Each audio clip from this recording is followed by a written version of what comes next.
नमस्कार दोस्तों। मैं इस वीडियो में एक विशेष बात करने वाला हूं। मेरा आपसे निवेदन है कि वीडियो को लास्ट तक देखिएगा, क्योंकि ये शिक्षकों से संबंधित है। जिस तरह पहले हमारे देश के लोग अंग्रेजों को गुलाम हो चुके थे, धीरे धीरे लोभ में या धीरे धीरे उन्हें गुलाम बना दिया गया था, ठीक उसी प्रकार आज शिक्षकों की स्थिति हो चुकी है। दोस्तों, अभी आप फिलहाल जैसा कि देख रहे हैं कि ऐप के माध्यम से उनकी हाजिरी बनाई जा रही है और उसी के माध्यम से वेतन भुगतान करने की निर्देश आ चुका है। इस स्थिति में शिक्षक न तो आवाज उठा पा रहे हैं, न हाँ कह पा रहे हैं, न ना कह पा रहे हैं। संघ पूरी तरह से खत्म कर दिया गया है। ये स्थिति जानते हैं दोस्तों कैसी हो गई है? मैं आपको एक चीज बताना चाहूंगा। विशेष कि मैं निवेदन है कि इस वीडियो का आप गौर से सुनिए। जैसा कि आपने एक कहानी सुना होगा, एक मेढक वाली, जो कि एक पानी में गिर जाता है और उसके बाद वो निकलने की कोशिश करता है, जंप करता है, उछल जाता है और बाहर निकल जाता है। जैसा कि बताया गया है, आपने ये कहानी जरूर सुना होगा कहीं ना कहीं। मैं उसी का रिपीट कर रहा हूं और ये कहानी ठीक सटीक शिक्षक पर ही बैठती है। जैसे एक मेढक होता है, अगर किसी मेढक को अचानक अगर बाल्टी में गर्म पानी हो, अगर उसमें डाल देते हैं तो वहां से भी वो जंप कर निकल जाता है। दोस्तों, वो निकल ही जाएगा। लेकिन अगर किसी ठंडे पानी में मेढक को डाल दिया जाए तो वो उसमें अपने वातावरण के साथ अगर अच्छा मिलेगा तो वो रहेगा। लेकिन अब क्या किया जाए उसी में कि धीरे धीरे उस पानी, जो बाल्टी में पानी है, उसके तापमान को बढ़ाया जाए, थोड़ा बढ़ाया जाए, फिर थोड़ा बढ़ाया जाए। तो यह क्या करेगा कि अपने शरीर से जितना सहने की शक्ति होगी, वो मेढक उस तापमान को सहन करता जाएगा। अब उस तापमान को बढ़ाते बढ़ाते एक ऐसा स्थिति आ जाएगा कि तापमान इतना हो जाएगा कि मेढक निकलना चाहेगा उस तापमान के चलते, लेकिन निकल नहीं पाएगा। जानते हैं क्यों?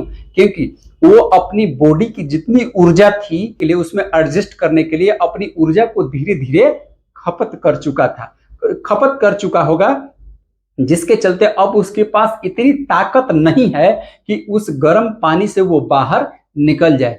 ठीक ऐसी ही स्थिति आज शिक्षकों की हो चुकी है। ये जो ऐप लाया गया था शुरू में, उसमें इतना स्वतंत्रता था कि सभी लोग सोचे कि जरूर न जरूर चलिए, इससे बनाने से क्या होगा, उसका किसी प्रकार का कोई विरोध नहीं होगा। उसमें बात हो रही थी कुछ लोग शिक्षक बनाएंगे, लेकिन इतना तेजी से उस पर अटेंडेंस बढ़ा कि पूरे बिहार भर में लगभग 90% से अधिक शिक्षक जो है अटेंडेंस बनाए ले। लेकिन उसके बारे में कोई नहीं सोचा कि क्या इसके बाद इसका प्रभाव क्या होगा। धीरे धीरे उसमें फैसिलिटी दी गई और उसमें धीरे धीरे चीजें बढ़ाया गया, धीरे धीरे उस पर रोक लगाया गया। ठीक उस गर्म पानी की तरह उस पर आंच धीरे धीरे दिया जा रहा था। और आज ऐसी स्थिति हो गई है कि लेटर निकला है कि 1 अक्टूबर से आपका वेतन जो है ऐप के माध्यम से बनाई गई हाजिरी के अनुसार ही आपका। इसमें यह विचार नहीं किया गया है, उसमें यह भी निर्देश लेगा कि अगर शिक्षक कोई छुट्टी लेना चाहता है कि व्हाट्सएप पर उसका छुट्टी नहीं लिया जाएगा या एसएमएस के माध्यम से वो छुट्टी स्वीकार नहीं किया जाए। आप गौर कीजिए कि शिक्षा विभाग का कोई लेटर अगर व्हाट्सएप पर आ जाता है तो वो दिशा निर्देश हो जाता है, वो लागू हो जाता है। लेकिन आपसे लिया गया आवेदन व्हाट्सएप पर कोई वैल्यू नहीं रखता है। शिक्षा विभाग की देखिए कैसी दोहरी नीति अपनाई है।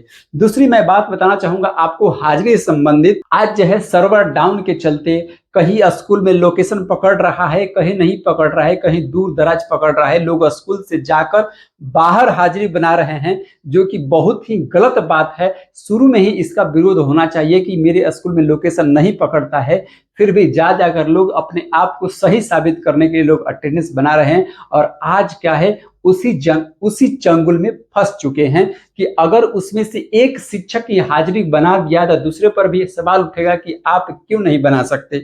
जब उन्होंने बनाना शुरू कर दिया तो उनका हाजिरी कैसे बन रहा है?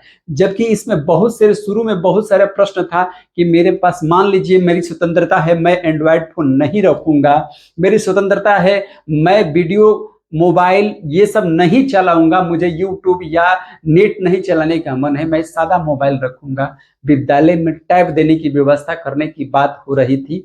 इस तरह से तमाम बातें हैं जो कि सवाल खड़ा करते हैं कि शिक्षकों के जो मानवीय अधिकार है, शिक्षकों के जो मौलिक अधिकार है, उस पर हनन किया जा रहा है। लेकिन आज शिक्षकों की ऐसी स्थिति हो गई है उस मेढक की तरह जिसने गर्म पानी में अपने बॉडी को ऑब्जर्व करते गया।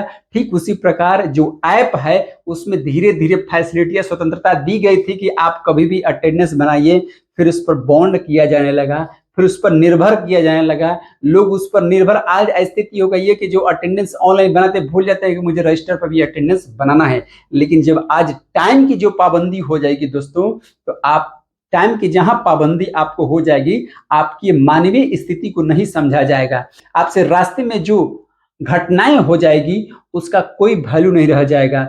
जो आपकी भावनात्मक लगाव है एक प्रिंसिपल के साथ, एक स्कूल के साथ, कि किसी भी, अगर मान लीजिए रास्ते में आप जाते हैं, आपका मोटरसाइकिल पंचर हो गया, आपको किसी ने कहीं चोट लग गया, कोई रोक लिया, या स्टूडेंट बाहर घूम रहे उससे बात करने के लिए आप 1 सेकंड भी समय नहीं दे पाएंगे, आपको यही लगेगा कि जल्दी मेरा अटेंडेंस बनाइए, मेरा वेतन रुक जाएगा। ये स्थिति बन जाएगी। यह भयावह स्थिति, आप सोचिए कि अगर आप किसी प्रकार की कोई आपके पास दिक्कत समस्या आती है तो आप हेड को संपर्क कर अपनी भावनात्मक लगाव से ये बात रख सकते थे और आपकी अटेंडेंस बन जाती थी कि चलिए 5 मिनट कोई बात नहीं, हम विद्यालय में हैं, आप आइए। लेकिन ये बातें जब ऑनलाइन हो जाएगी, ये बात समझने वाला कोई नहीं। जिस प्रकार से उत्तर प्रदेश में आपको टीएल की व्यवस्था 33 को, जैसे सरकारी कर्मी को मिलता है, एक्स्ट्रा छुट्टी मिलना चाहिए। अगर किसी प्रकार की कोई सावधानी, अभी बरसात का मौसम है, आंधी तूफान है, कहीं बाढ़ आया है, इस स्थिति में शिक्षकों की समस्या अब न कोई सुनने वाला है और न ही शिक्षक जो है किसी को सुनाने की स्थिति में, क्योंकि शिक्षक इन सभी चीजों का जिम्मेवार खुद शिक्षक ही है। बच्चे वाली महिलाएं हैं या गर्भवती महिलाएं हैं या जो अपने परिवार के जिम्मेदार है, अकेला व्यक्ति है, वैसे पोस्टिंग दूर दराज इलाकों में पोस्टिंग कर कर उनके घर से 50 किलोमीटर या सैकड़ों किलोमीटर या अदर जिलों में पोस्टिंग कर जो नीति अपनाई गई है,